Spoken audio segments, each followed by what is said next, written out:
So back again to my boy Frank. He's always upstaging me. He got the RZA to sign his. Even make it more rare, right? You know how long I've wanted RZA's like signature, like for him to sign something. So I went to go see them for the 36 Chamber anniversary. I saw him in San Antonio, and this is kind of a funny story. After they got done performing, some of them were still on stage, and they were doing signings. Unfortunately, RZA wasn't there. YDB was up there. Killer Priest was up there. Capadonna was up there. And I make my way to the stage, and I have a chain. Goodwood was a company back in the day. Like, the wooden. Yeah, I remember that shit. I got my Wu-Tang Goodwood collaboration chain. And so I'm yelling at Kappa, like, yo, sign my chain. So he's like, all right, you got a pen? I thought you would have one. And he's like, how are you going to ask me to sign something and you're not even ready? I was like, hold on.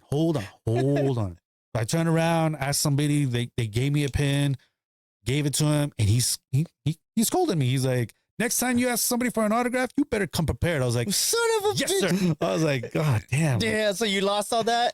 No, I got his signature, but I mean, yeah, I got lesson learned. I got chastised for it too. I was just like, yeah, lesson learned. Lesson learned and shit. That's fucking dope, man. Well, I'm glad you brought these over to unbox these here, man. I know that, Wu-Tang's a big part of your upbringing and like music wise. I remember like I could relate. There's a lot of things I could relate you with, Yeah. Wu-Tang, skating, Power Rangers, what I mean? Music, fashion, and all that. Oh yeah. With that being said, talk about, you've been on your TikTok game. I know you're a very limber guy and you dance and shit too, man. So talk about your channel, what you got going on and things like that, where people can kind of check you out. Cause I know you kind of talk about sneakers and you kind of tell stories behind them. And I think that's why it's kind of cool. So somebody can start following you that might be a sneakerhead and you can start, these are shoes because of this, and this.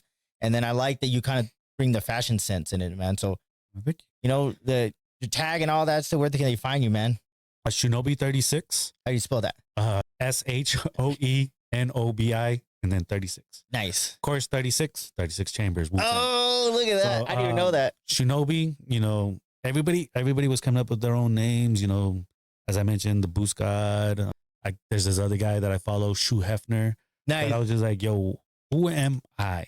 And I've always been a fan of ninjas, Wu-Tang, cinematic, watching Kung Fu flicks.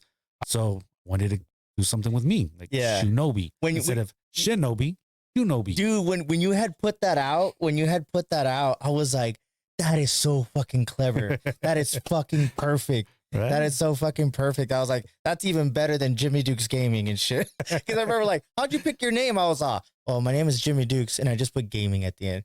Right? So nothing really special, but that's dope. I remember because you've been using that tag, that handle for how long now? At least 3 years now. Yeah, like fully. And so when I first started my TikTok, all my TikToks were dancing. And after I think my third year in, which would be this year, I was just like, you know what? My handle is Shinobi, and I have not shared any of my shoes with you guys. Yeah. So from then on, I started, showing my shoes. Mm-hmm.